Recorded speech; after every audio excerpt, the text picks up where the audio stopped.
All right, this video is multi-pointed. First of all, it's to help anyone that has a D105 or similar John Deere lawn tractor. The other is to bring a point to right to repair. Number one, this stuff's on the internet. It's not that hard to find, but it should be available from John Deere, and it's not. So these lawn mowers, lawn tractors, I'm lucky, but you could do this while this was on the ground or with a jack. I'm sure you could do it while I was on the ground though, in a pinch, the way I'm doing it, and that's why I thought I'd make this video. You're riding on your mower, everything's going fine, and then all of a sudden you press the go pedal and the go pedal doesn't go anywhere. It just kind of, you can feel things moving, you can feel the belts rubbing, but the mower, it just, it doesn't move. So that's what happened to me. This was bound to happen because the way that this transmission works is, long story short, there's essentially this gear attached to another gear,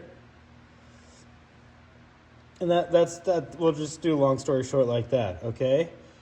This gear needs to be retained, goes on a shaft on the transmission, and this gear is retained by what is essentially, or the spring is retained by what is essentially a glorified washer. This is not the piece. It's literally cheaper, thinner, and shittier than this. And it's a cap. The shaft that this goes on has a threaded hole in the middle. This spring goes on top of this gear, or pulley, whatever you want to call it. I'm gonna get flamed. This washer that they supply goes on top of the spring. Then you push the spring down, and while it's in this tight spot in there, you have to screw this screw in, which is a pain in the ass. I think I used a Phillips head, but it looks like this is like a M6, I don't know, focus. There's 2 screws that came in the kit. I just used whatever the beefier one was, and it fit the shaft, so I went with it. I went with a lot of Loctite, as you can see here. All right, so if you wanted to skip all that rambling, here's how you get this thing in while the mower is on the ground. My mower is up in the air, but I know, because the way I do this, you can put it on the ground. What you're gonna need for this is probably a replacement spring or your original if it didn't go twanging off and break like mine did. Mine snapped on this end. And you're gonna need a few zip ties, and the wider width zip ties for this, probably the better, the less you'll have to use. And I mean wider as in like this. You want them as wide as possible. Anyways, I have these. I'm gonna cheat and use this, but I did the first one I had, which was less, it felt like less strong of a spring, with my hand. But what you do is you just feed a zip tie through here, and I'm compressing the spring with my hand. Okay. Now for this demonstration, I only used, 4 zip ties. The other one that's on the mower right now has a lot more.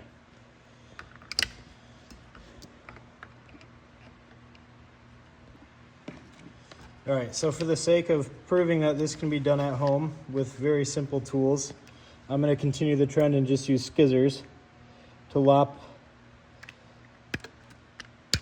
the ends of these off, which is just gonna make it easier to install, give me more room to work. Okay, so now in the mower, hopefully you can see what's gonna happen is both of these things are gonna slide on the shaft. There's gonna be a belt that goes where my finger is right now. This spring is gonna go on top, and hopefully there's enough room with your zip ties on there for this to still slide on.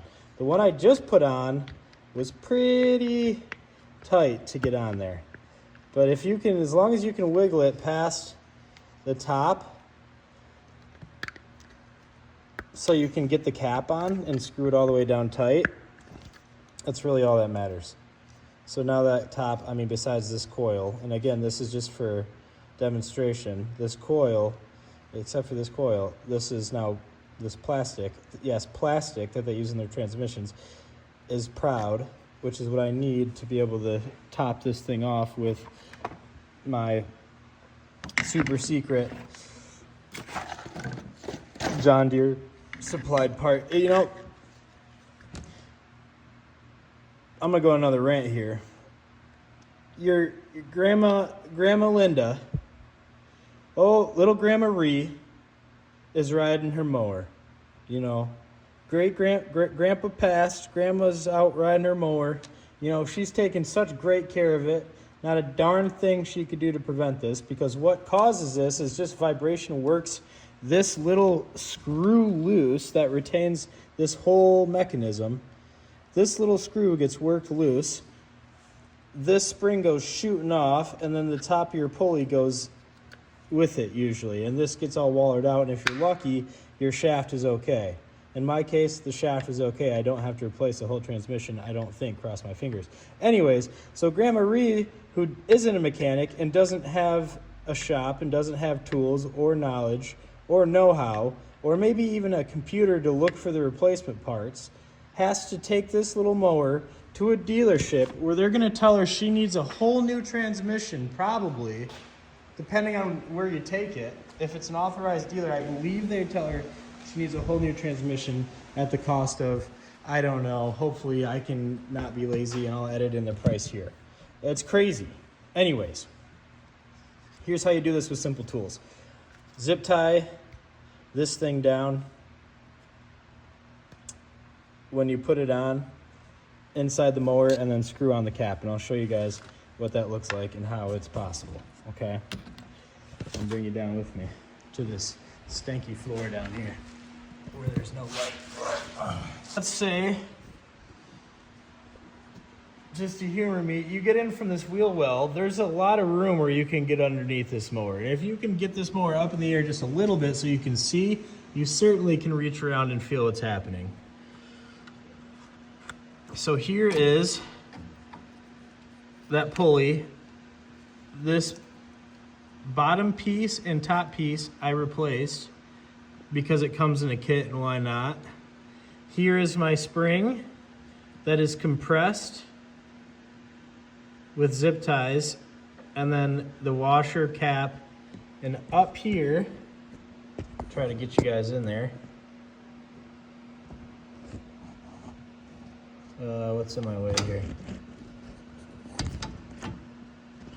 And up there you can see the little screw, and it's not going to focus, but that's fine. So that little screw is what gets worked loose.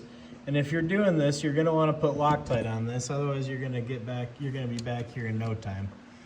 I think this had a Phillips head on it. So as long as you have a stubby, you can reach up in here, and the gas tank just hangs, so you can push the gas tank up.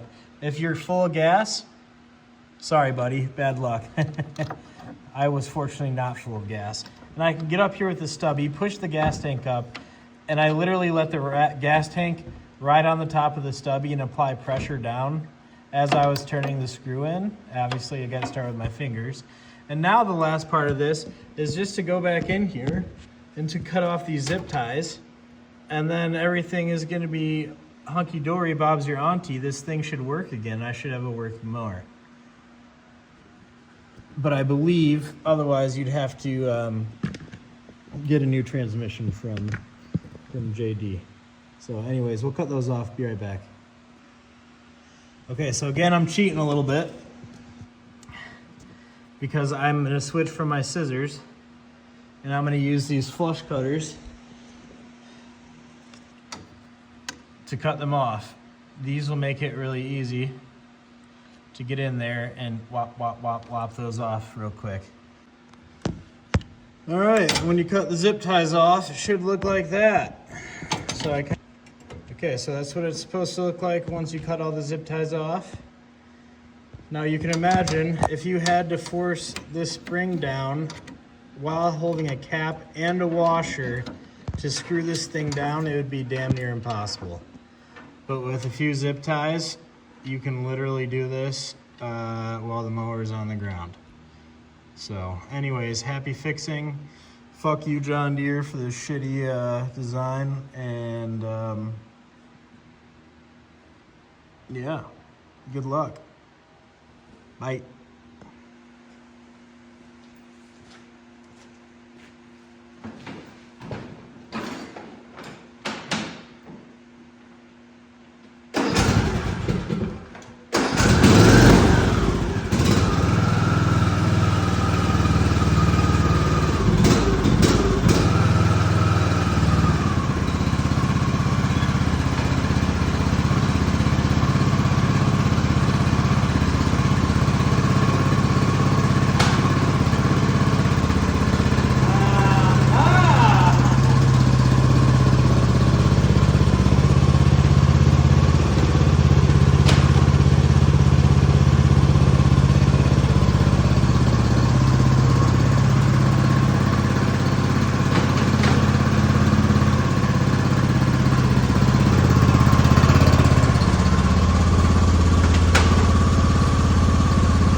Yeah. All in all,